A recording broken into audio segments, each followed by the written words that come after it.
XCW.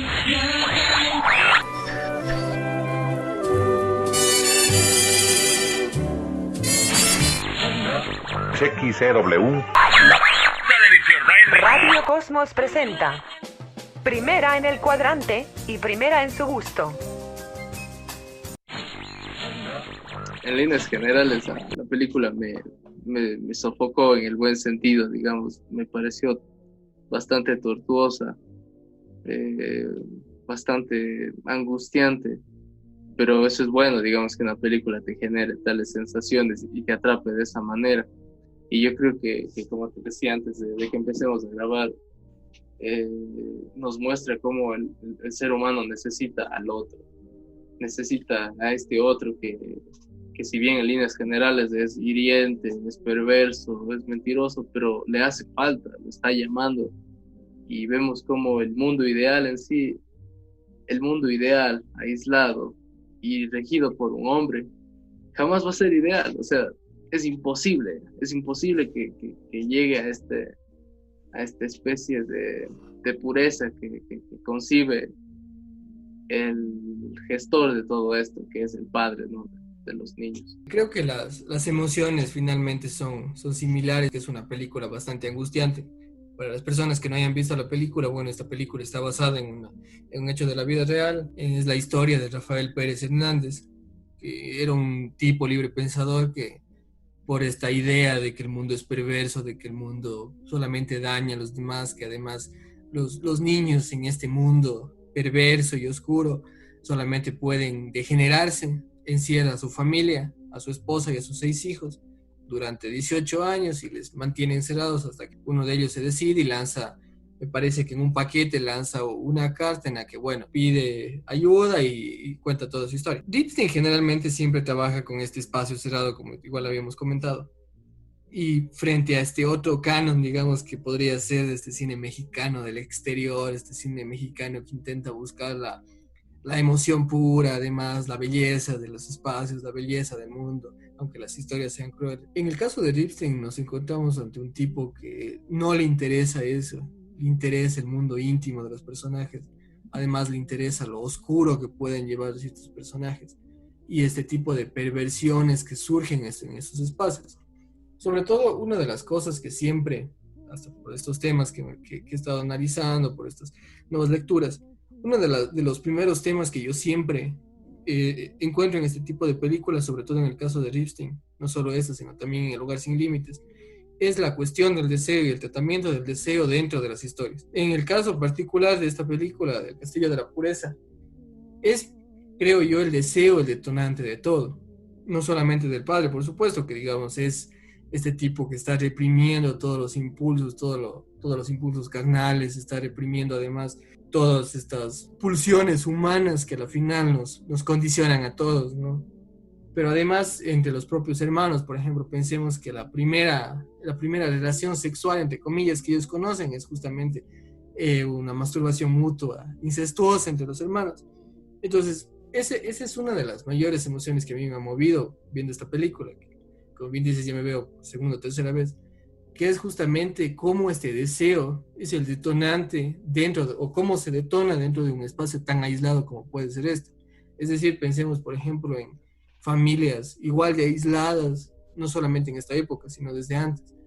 Cómo ese deseo se condiciona en un espacio tan aislado donde no tienen ningún otro sujeto donde recaer ese tipo de deseos. Yo sí quisiera como que más bien recalar en lo que dices del deseo y lo que ocurre entre estos dos hermanos que nos presenta la película. Bueno, nos presenta realmente a 3, pero digamos que entre los que ocurre la satisfacción o el intento de satisfacción incestuoso es entre Utopía y Porvenir, que además vaya nombres, ¿no? que digamos se derrumba totalmente después de eso, pero sí, coincido contigo porque es el deseo, el detonante, el gran detonante, y además es la resignificación. ¿En qué sentido?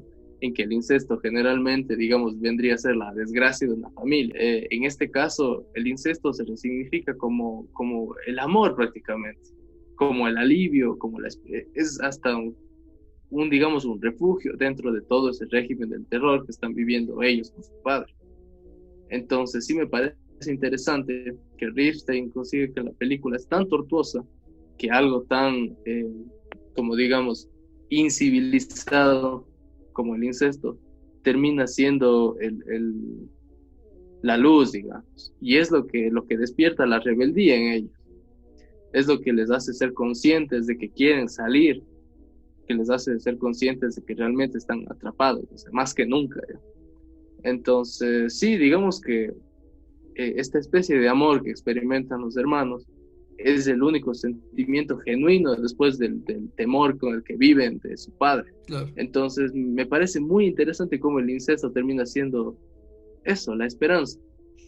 Pom, pom, pom, pom, pom, pom. Orange Crush refrescante, Orange Crush popular, Orange Crush siempre el más sabroso, Orange Crush. Arturo Ripstein es un director de cine mexicano de origen judío, autor de una extensa carrera cinematográfica y considerado por muchos críticos uno de los cineastas contemporáneos más importantes de América Latina. A los 15 años su padre, Alfredo Ripstein, lo llevó al set de filmación de la película Nazarín de Luis Buñuel.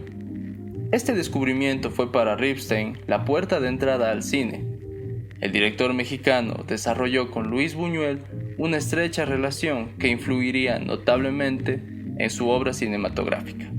Tiempo de morir, su primera película, la realizó a los 21 años, con base en un guión escrito por Carlos Fuentes y Gabriel García Márquez. Sin embargo, su ingreso formal a la industria cinematográfica mexicana fue 3 años después al dirigir el largometraje Los recuerdos del porvenir, adaptación de la novela de Elena Garro. A esta película le siguieron El castillo de la pureza, El lugar sin límites, Cadena perpetua y El imperio de la fortuna. Película basada en un cuento de Juan Rulfo y con un guión adaptado por la escritora y guionista Paz Alicia García Diego, esposa de Ripstein, y que se convierte, a partir de este filme, en la guionista del resto de sus películas.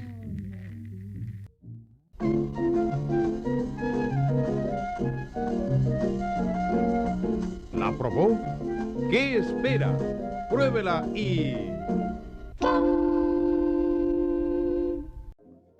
Este tema, ¿no?, del deseo, por ejemplo, en el caso de los hermanos, se desarrolla biológicamente, digamos, porque no tienen ningún otro sujeto que les acompañe, es decir, el único puesto, digamos así, que conocen es su hermano, que prácticamente es de su misma edad, por ejemplo.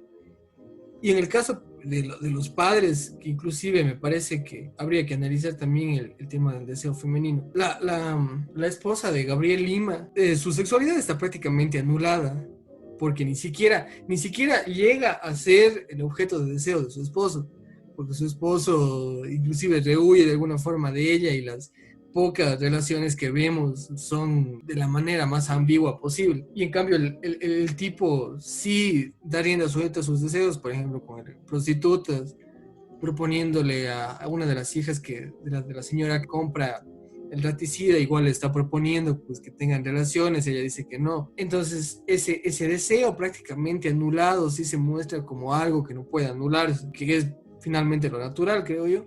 Y yo creo que sí. Es que es precisamente como te empezaba planteando, que digamos que este nuevo mundo que se intenta aquí con este aislamiento eterno de alguna manera, es la de este tipo. Gabriel Lima es el Dios, ¿no? Es Dios y los otros son su creación, tanto su esposa como sus hijos.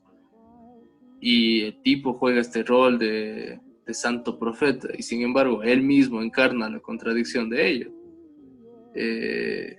No puede, precisamente, es decir, él se rehúsa a admitir que lo natural del ser humano, digamos, es lo lógico, y él lo natural lo llama como lo impuro, y sin embargo sus actos contradicen todo lo que él dice, y es tal cual. Pensemos en esa escena en la que Gabriel Lima se saca un poco de sangre del dedo, es decir, esa escena casi de autocanibalismo. Bueno, no tampoco tan exagerado, ¿no? El que habrá visto dirá, bueno, ¿qué pasa, tipo? Pero sí, un deseo a la sangre, ¿no? Claro, exactamente. Y después cuando su hija le dice que es de voluntad, le dice, papá, como que, ¿por qué nunca comemos carne? Y él dice, porque sabe horrible, sabe a sangre. Y sin embargo él está... Y después se comen los tacos, ¿no? Claro, unas de carnitas, además. Entonces, eso, y yo creo que con lo que dices de la esposa y la sexualidad femenina vista en la película, sí, lamentablemente se llama Beatriz. Beatriz cumple el rol de esposa ideal, digamos, ¿no? Para un tipo como este que se cree Dios. Y ella simplemente es una receptora, que además es quien sirve como objeto de catarsis para toda esta locura que está atravesando Gabriel Lima.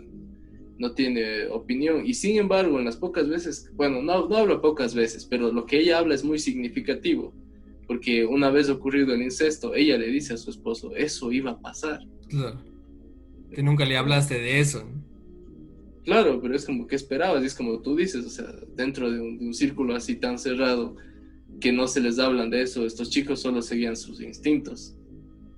Y claro, este tipo, Gabriel Lima, en cambio, sigue sus instintos con prostitutas y quién sabe qué otras cosas. Además, que prácticamente viola a su esposa, creo que en una ocasión. Y le quiere matar, además. Quiere hasta desfigurarle el rostro, me parece.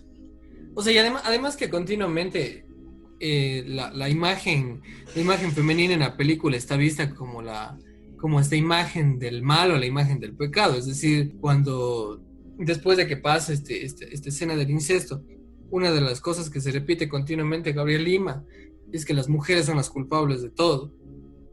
Y habla no solamente de su hija, sino también habla de su esposa, achacándole que ella tuvo otros hombres en su vida. Entonces, es continuamente este achaque a la imagen femenina, pero a la vez es como esta imagen de lo malo, la imagen de lo negativo, la imagen del pecado, que además habla él. Es esta imagen de lo lujurioso inclusive frente a la imagen de lo masculino, es decir, su hijo y él por poco son víctimas de esta, ¿no? De la imagen de la mujer, que es la que les guía en esta cuestión del mal. Pero se nota que Gabriel Lima leyó bastante la Biblia en todo caso. Pero... que además es curioso porque la religión no existe, ¿no? No sé si te percataste de esto. Claro, la religión es él. Claro, o sea, la idea de Dios, la idea de un Cristo, la idea de unos santos no está anulada totalmente. Como libre pensador, inclusive no les pide a sus hijos que lean la Biblia, pero sí a filósofos y este tipo de cosas. Pero para condicionarles dentro de ese espacio, ¿no? Claro, pero es que si te das cuenta, los hijos nunca tienen un libro ellos solos, o sea, siempre están asesorados por él. Sí. Entonces leen las partes que él quiere que lean. Y claro, o sea, él encarna, digamos que al no tener este ideal, y estás viendo a tu padre como tal, el tipo casi un profeta, encarna. Exacto, o sea, y si te das cuenta, los nombres, voluntades, como que está la niña pequeña, será voluntariosa para ser buena, ¿sí? Utopía es esta idea casi santa, pero por venir, o sea, por venir, porque es el hombre, él va a ser el rey que rompa toda la impureza del mundo, básicamente.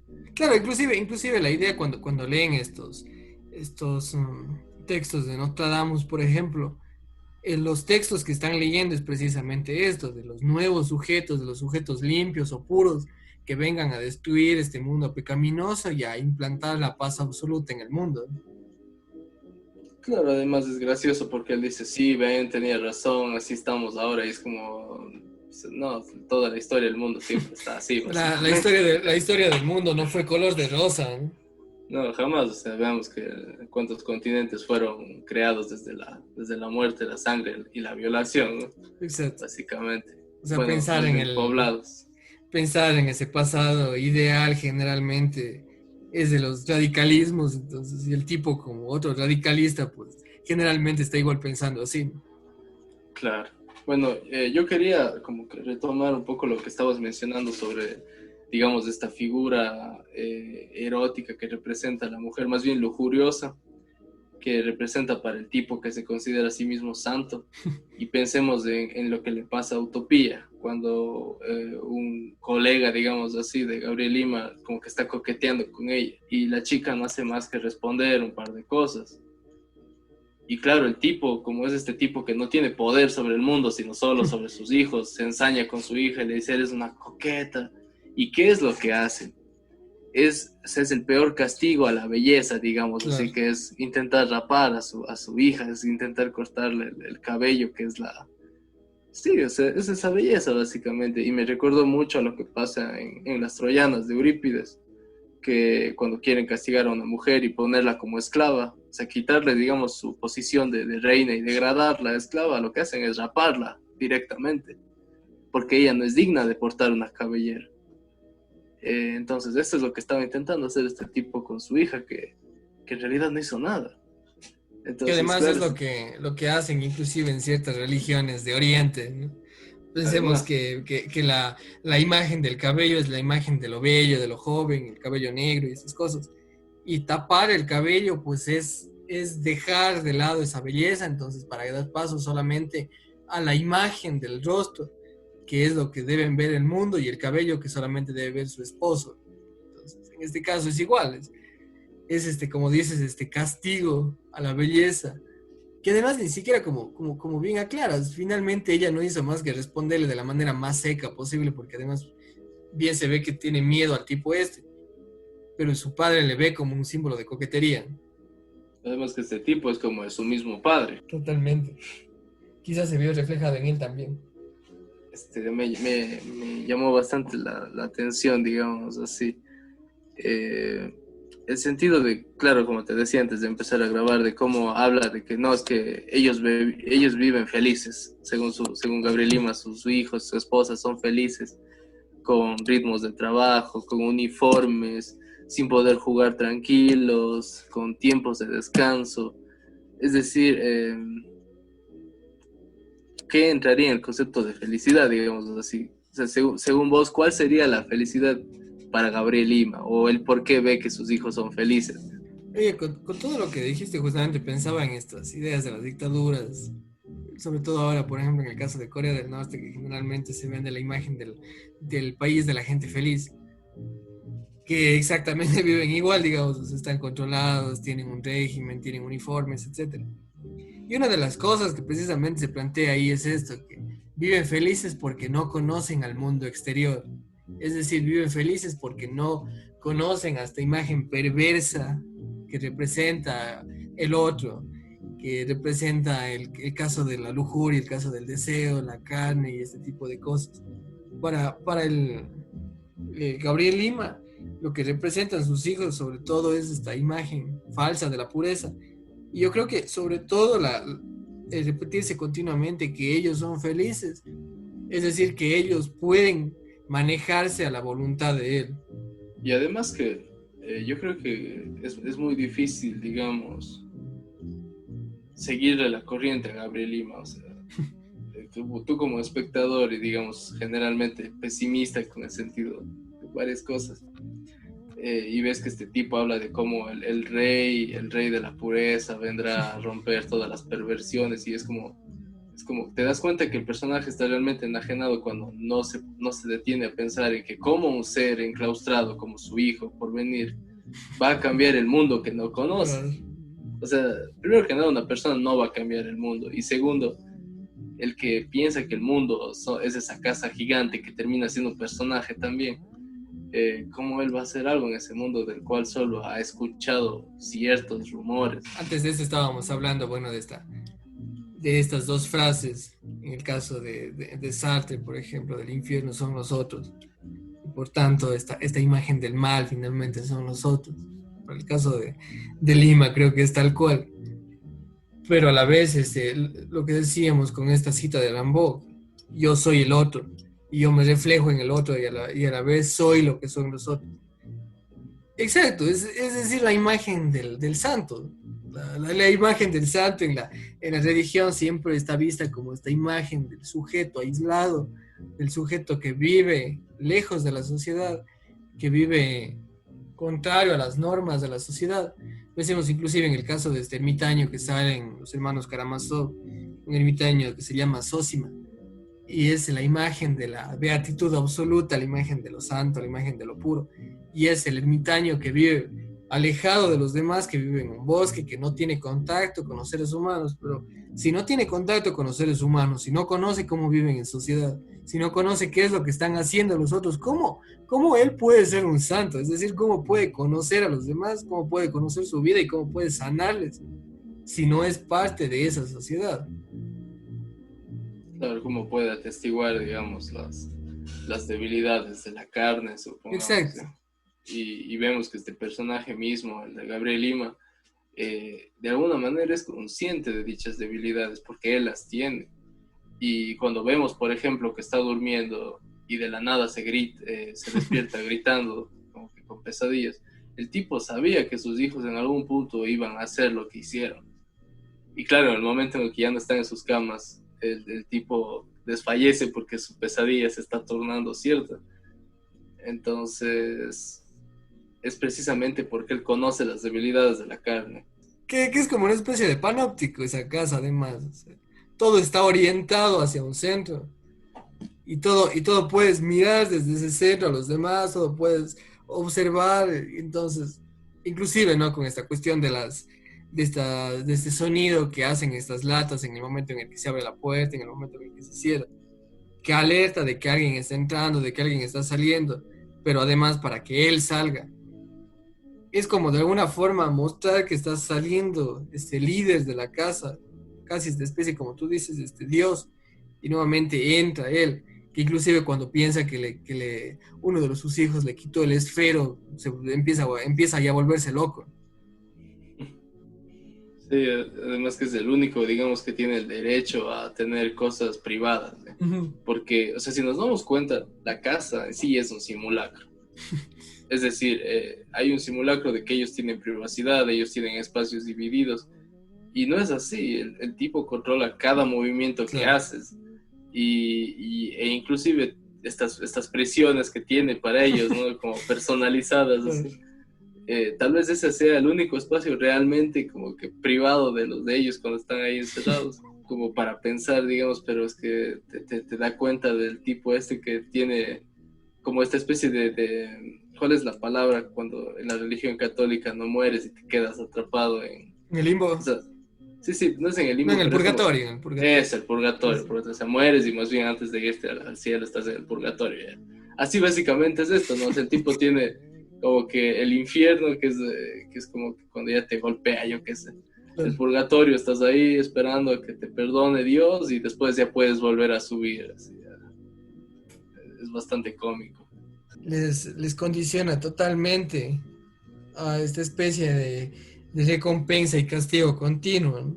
Es decir, cuando sus hijos le obedecen y hacen lo que él quiere y solamente obedecen sus órdenes y sus reglas, entonces pues él inclusive les compra juguetes aunque ya son viejos o les trata con cariño, pero en cambio cuando se trata de un acto que para él es impuro o inmoral o obsceno, se trata de golpearles y finalmente como animales están condicionados al golpe y al premio. Pero además veamos que el tipo ese les está criando como él piensa que debe ser, como así serán superiores al hombre común, digamos así, claro, a la especie humana común, que la especie humana se rige por sus instintos y lo que él más aborrece es que el género humano sea como las ratas.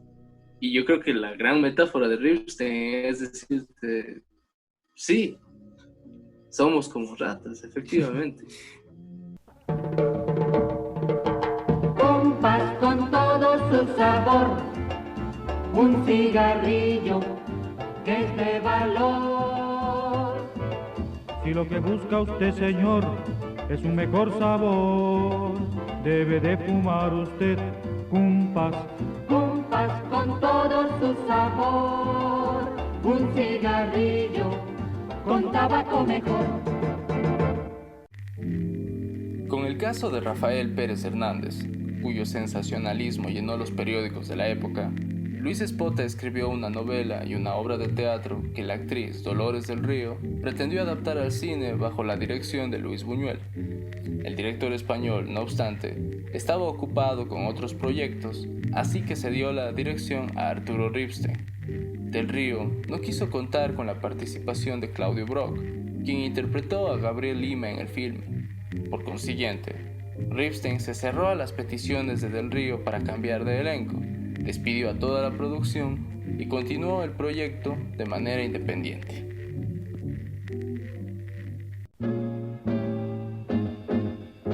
Lo único que usted quiere, lo único que él quiere, lo único que yo quiero es únicos, únicos, cigarrillos de sabor único y única calidad. únicos en aroma para fumar de verdad. Únicos, los únicos cigarrillos que usted quiere. La única virtud de las especies débiles es que pueden reproducirse de una manera tan rápida y agresiva. Hablando precisamente de las ratas, y inclusive él mismo dice que los hombres son iguales a las ratas, además. Él alejándose de esa especie, como si él no fuese parte, además de eso, casi como una especie de odio misantrópico, pero a la vez odio a sí mismo. Entonces, claro, finalmente todos somos iguales. Como habíamos planteado anteriormente con esta idea de él, todos somos parte de un mismo rizoma y querer ser superiores a eso, quizá inclusive querer alcanzar esta idea del superhombre y este tipo de cosas, como él lo plantea, por supuesto, esta idea deformada. Es finalmente mostrar que no se puede alcanzar ese tipo de cosas, que la beatitud, la pureza, toda esta idea de lo casto, es una idea prácticamente ficticia. Claro, es que eso nos termina redirigiendo de siempre a Nietzsche, en el que él aboga porque el concepto de pureza y esto es totalmente antinatural. Claro. Y claro, este tipo está luchando contra su propia naturaleza, digamos así, y enseñando a sus hijos a que cohíban totalmente sus instintos. Entonces, claro, es como lo inmoral es tu instinto, básicamente. Lo inmoral es lo natural. Exacto. Lo inmoral es tu principio animal, digamos así. Claro. Entonces es bastante curioso cómo lo presenta. Ahora, ¿sabes? Cuando digamos al final existe esta especie de liberación, digo especie porque no es una liberación del todo. Sí, el final es bastante curioso en ese sentido. Exacto, entonces yo te iba a plantear como que para mí hay una problemática de la liberación en este caso. Entonces, sí. No sé tú qué piensas de esa liberación ficticia, digamos así. Claro, habría que pensar primero, no en las dos historias, en la historia real, digamos, en la historia en la que está basada esta película. Bueno, Rafael Pérez Hernández le condenan a cadena perpetua, el tipo se mata en la cárcel y su familia termina en la última pobreza, termina en la bancarrota absoluta, porque los tipos no sabían hacer nada. Es decir, nunca entendieron cómo funcionaba el mundo exterior, nunca entendieron cómo defenderse en este mundo exterior, entonces solamente podían vivir por los otros, porque ellos estaban totalmente indefensos, es decir, no comprendieron la forma en la cual se habita ese otro mundo. En el caso de la película, creo que esto se refleja muy bien en la imagen final, que es de la madre en medio de las plantas y con el sonido que precisamente hacía el padre cuando estaba imponiendo ese régimen, es decir, casi un sonido militar. Creo que ese final es muy, muy interesante en ese sentido, porque te muestra que no van a poder salir de ahí, que van a seguir en ese mismo aislamiento. No sé qué te pareció a ti ese final. Sí, yo iba por esa línea, o sea, yo no me informé, digamos, a tal cabalidad del caso real, pero era algo previsible. Claro. Es tal cual, lo de afuera es otro mundo, es decir, cómo ellos existen. A la final ellos ni siquiera existían, ellos subsistían en primera instancia. Y en segundo, claro, sin esa especie de Dios proveedor, que además de un loco caótico, ellos no saben qué hacer. ¿Cómo dirigen sus vidas? Estaban acostumbrados a que Él las dirija, a que Él les diga qué hacer, a que Él les dé un objetivo, una idea en la cabeza. ¿Cómo cambias tu pensamiento cuando has sido criado 18 años de tal manera? Claro, la mirada... Además que una cosa a destacarme, no tiene casi nada de música la película. Sí. Yo creo que eso todavía enfatiza ese sentimiento de digamos así, como de incomodidad, porque vos sabes que en las películas la música también es como un poco de relajación, ¿no? Es como viene tal música así, te relajas un poco, bueno, incluso una escena fea y que hay músicas memorables, así. Pero el hecho de que no tenga música y la poca música que haya sean para efectos del temor, o sea, es más bien un estilo muy fuerte, como en No Place for Old Men, por ejemplo, que actúa Javier Bardem. Entonces, sí, eso, yo creo que esa mirada final de Beatriz es que hasta ella creo que se olvidó de cómo era el mundo exterior. Claro, que ya que inclusive te muestra que quizá inclusive ella va a pasar a ser lo que era Gabriel, ¿no? Para sus hijos. Es decir, Bueno, sigues manteniendo ahí. Intentarlo, digamos así, porque claro, una vez que los has enclaustrado tanto, ¿qué sigue? Es decir, el tipo, Dios se ha muerto. O sea, ¿qué pasa luego? ¿Qué hacen ellos? Que en su primer, digamos que su primer intento de satisfacción del deseo, frustrados, todas, o sea, ni siquiera tenían ideas propias, ¿eh? Sí. Su cabeza estaba totalmente contaminada con las ideas de este Dios. Entonces, claro, la liberación se vuelve un problema, pero el deseo que tenían por escapar no los dejó ver, como no pudieron ver nada realmente, ninguna consecuencia Ni fue siquiera, previsible. es que es incluso curioso porque al final le llevan a este tipo a la cárcel y ellos continúan estando adentro, ¿no? Es decir, Claro. ni siquiera salen, ni siquiera escapan de esa casa en ese momento, sino que continúan en ese cuarto, es decir, seguir alimentando la idea de ese Dios que tenía. Claro, termina haciéndose intangible, digamos así, Claro. que ya quedó, tú sabes que Dios está en el lenguaje, en las ideas, Claro. entonces digamos que termina siendo así su padre, ¿no? Claro, continúa siendo finalmente esta idea que es la que les va a seguir a ellos llevando este aislamiento.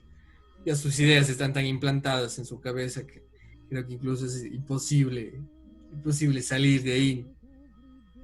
Sí, definitivamente. Suave aroma que perdura y placer inigualado, nueva ola de frescura con Samoa mentolado, nueva ola de frescura con Samoa mentolado.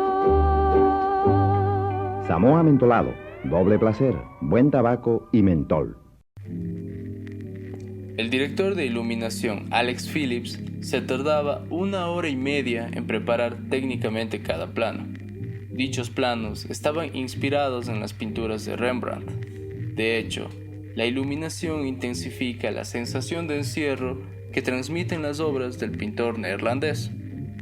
Aunque para el cine convencional la parsimonia de Phillips sería desastrosa, para esta película supuso una ventaja, puesto que los actores tenían el tiempo suficiente para ensayar. La comadre está sobrada y tiene razones mil. Prepara chicha morada de Philly. Ahora, sabes, yo estaba pensando en discutir algunas escenas puntuales, no sé si te parece, Claro, sí. o quieras decir algo más, algún tema que tenías por ahí rondando aún. Bueno, teniendo en cuenta como que la composición de la película, la lluvia constante, no sé qué piensas de esa lluvia constante. Uh-huh. que estaba ahí todo el tiempo, todo. Claro. Este peso, ¿no? O sea, la imposibilidad de moverse libremente hasta en el patio. Pero a la vez la lluvia les permitía como que sentirse afuera, porque claro, la lluvia llovía en todo la lluvia llovía, date cuenta. Pero bueno, o sea, es lo que les une con el exterior. Claro. Pueden sentir lo que el exterior siente. Y digamos que eso refuerza el aislamiento que mencionas que consigue el pintor del que hablo. Que además es interesante este tema de la lluvia, por ejemplo, porque cuando están jugando ellos a veces está lloviendo. Y desean sentir, como dices, la lluvia ellos. Porque claro, finalmente es lo único ajeno a la casa que les llega. Y es lo único ajeno a este espacio tan caótico que puede de alguna forma cubrirles. Es con el agua. Y sin embargo el juego es una cosa igual de mecánica. Cuando les da esta especie de recreo, cuando salen, lo único que están haciendo ya los dos que son viejos, Utopía y Porvenir, están montados en estos. La una simplemente está pegada en la pared, el otro montado en este juguete. Y lo único que hacen es ir de adelante para atrás ya sin ningún tipo de diversión. Pero igual esperando esta lluvia. Claro, totalmente. Digamos que la lluvia es lo que les recuerda que son seres humanos y no las ratas con las que su padre experimenta. También. Y bueno, sabes que con esto de las escenas como tal, así, pensaba en ese juego que se muestra más o menos al inicio de la película, en el que ya ves un poco el toqueteo que hay entre los dos hermanos. Sí. Utopía nalgueando a su hermano Porvenir. Y no sé si esto ya se debe a mi percepción, pero incluso como que hasta la madre. Sí, yo también pensaba eso. Sí, o sea, es decir, después de que la madre se da cuenta que su hijo ya tiene el deseo sexual, es como que la forma en la que ella lo mira, no sé, tal vez ya uno está un poco enfermo, pero pero se me hace que hay ese interés también dentro de ese encierro, que al fin y al cabo es lo que los seres humanos por el instinto se guiarían, ¿no? Recordemos que naturalmente somos polígamos. Claro, además con lo que dices, justo pensaba, inclusive cuando están en este juego, el hijo le abraza a la hermana de la misma forma en la que le abraza a su madre cuando están jugando. Y claro, hay un cierto toqueteo siempre y cuando no esté el padre, además. Claro. Nuevamente con esta idea de lo prohibido, de lo que no debe hacerse. Y claro, son los tres precisamente los que están en esta especie de juego, ¿no? Que incluso cuando se pasan este plato con alimentos, por ejemplo, el hermano le toca las manos de su hermana, y es un toqueteo casi hasta sensual en ese sentido, frente al padre además. Claro. Además, cuando él va y le da la toalla, en vez de simplemente lanzársela cuando ella se está duchando, y él ya entra de alguna manera a manifestar su deseo sexual ya de una vez por todas, ¿no? Y sabes lo que estaba pensando, en que, bueno, alguna vez que te comenté, era como que, digamos que en esta especie de otra civilización, pensemos que antes de la civilización en la que estamos, el incesto era algo habitual, o sea, era algo no condenado, digamos así. Y Levi Strauss dice como que el cese del incesto es el paso a la civilización. Entonces estos tipos no estaban en la civilización. Claro. Y es por ello que el incesto habría sido hasta natural dentro de ese círculo, digamos. Por eso que la madre hubiera tenido algún deseo sexual con el hijo no hubiera sido extraño. Como bien dices, es casi natural este tipo de conductas en ciertos grupos, en ciertas civilizaciones. Y que claro, justamente muestra que ellos no están dentro de este mundo civilizado que el padre está queriendo construir. Además, casi como este mundo idílico que quieren construir para Emilio, ¿no? En el caso de Rousseau, por ejemplo, que es este mundo prácticamente puro donde no existe el mal ajeno al espacio. Claro, es así, ¿no? En el sentido de lo natural. Reafirmemos la palabra, así, digamos. Claro. Algo más te iba a apuntar. Que no sé qué piensas de esa escena en la que el padre, después de claro, como cría a sus hijos dentro de todo ese entorno violento, que lo es, o sea, y cuando el hijo, claro, después de haber sido frustrado en su deseo, ya le devuelve el golpe al padre. Claro. Entonces, no sé qué piensas de ese momento puntual en la película, que tal vez es el quiebre definitivo. Yo creo que ese momento precisamente es el rompimiento de todo lo que el padre habría construido, ¿no?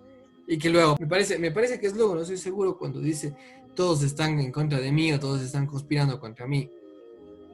Y que claro, o sea, precisamente se muestra que esta especie de criatura omnipotente que es el padre, que puede hacer todo, que puede golpearles cuando desea, que puede controlar a su hijo, a su hija, a sus hijas y a su esposa de la manera en la que él desea. Finalmente, devela que no es más que un tipo loco con ansias de poder, porque su hijo en el momento en el que quiera puede rebelarse contra él, y si toda su familia desea, puede rebelarse contra él fácilmente. Y su hijo, vaya, lo hace en el momento en el que le golpea, por ejemplo. o su hija cuando ya lanza esta carta. Y creo que sí existe ese quiebre, sobre todo para el poder de él, de reconocerse él mismo como un tipo que no es tan omnipotente como él pensaba. Claro. Además que recuerda que cuando ya lo golpea, así ya el padre somete a su hijo, digamos así, y grita ofendido, me golpeó, todos vieron que me pegó, me pegó. Y es como, ¿qué esperas dentro de ese entorno? O sea, el tipo está realmente cegado, este Dios contradictorio en todas las facetas posibles, ¿eh? Entonces, era casi también lo natural que suceda dentro de todo lo que él demuestra que es un mandatario, ¿no? Que al final, bueno, yo creo que con esto podríamos pasar a la fase final, en la que recomendamos un poco si no han visto y están hasta ahora con nosotros. Y bueno, no sé, ¿por qué crees que vale la pena ver esta película? Ahora, precisamente que estamos en una etapa de aislamiento, los países que todavía continuamos en aislamiento, yo creo que es una mirada bastante interesante a este tema, es decir, a la cuestión de un aislamiento más bien moral, un aislamiento moral y ético frente a este otro aislamiento, digamos. Pero sobre todo es una película que refleja muy bien el tema del extremismo en la cuestión de la ética, en la cuestión de los valores, en la forma en la cual estamos pensando esta especie de pureza que habíamos hablado, es decir, cómo fundamentamos la idea de lo puro frente a lo impuro, el caso de la pureza, es decir, alejarse de los demás o alejarse de los otros, o alejarse de la gente para seguirse manteniendo puro, que la película creo que lo aclara muy bien, es decir, que eso no existe, que esta idea de la pureza finalmente es una falacia absoluta. Entonces yo creo que es una excelente mirada sobre ese tema y que si las personas que deseen ver esta película van a disfrutar mucho de uno de los Ripstein más ácidos y oscuros. Sí, yo por mi parte creo que el largometraje trabaja muy bien, bueno, lo que has mencionado, pero además te muestra que el ser humano, para poder adaptarse, para poder sobrevivir, además necesita ser herido. Es decir, el ser humano necesita de ese otro, de ese otro en general, porque la película hasta te provoca esa añoranza por el ser humano general. Es decir, muchos hemos tenido la idea, ¿no?, del misántropo, de ya de una vez refugiarnos y distanciarnos de toda esa catástrofe. Sin embargo, la película te hace extrañar a la especie humana. La película te hace decir, yo soy él, y él soy yo, y ella soy yo, y yo soy ella. Y es natural ser herido, digamos así, por la adaptación, por la sociedad, porque el individuo necesita del individuo, al fin de cuentas. Entonces, sí, totalmente esta concepción de pureza, enajenación, ceguera, lo natural es que converjas, ¿no? Lo natural es que vivas de algún modo en sociedad, ya que es imposible vivir sin ser lastimado, pero a la vez hay que ver que también hay belleza en ello de alguna manera. A mí me recordó esa película, me dejó con esa impresión y esas ganas de salir. Pensaba en esto que dice Deleuze, cuando habla acerca del deseo y le preguntan que para él qué es el tema del deseo, cómo es que se desea. Y una de las cosas que él dice, me parece fundamental, es que no deseamos a alguien, sino deseamos la multitud. Deseamos el paisaje que construya ese alguien. Deseamos inclusive a la familia de ese alguien. Y toda esta especie de polifonía que crea al objeto y sujeto de nuestro deseo. Es decir, deseamos a los otros en su totalidad absoluta.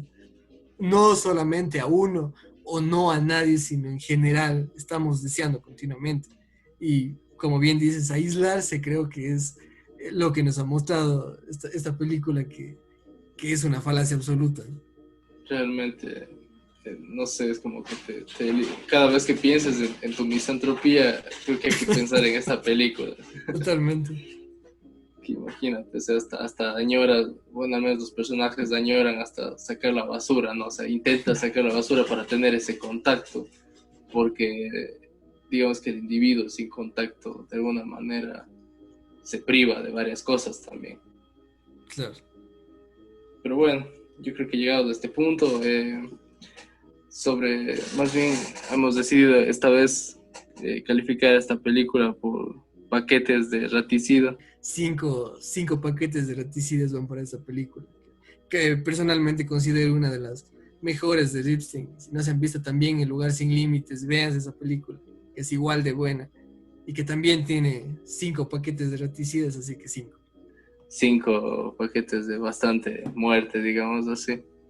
Y bueno, yo creo que esto ha sido todo. Antes de despedirnos, avisarles, contarles que tenemos un Instagram en el que pueden seguirnos, _ las palabras y las cosas, _ todo unido, y ahí nos pueden encontrar para más contenido con respecto a la literatura y el cine, contenido diferente también del que está aquí en YouTube. Y nada, yo me despido, así que a leer mucho y nos estaremos leyendo y escuchando. De canción y luego mil decepciones.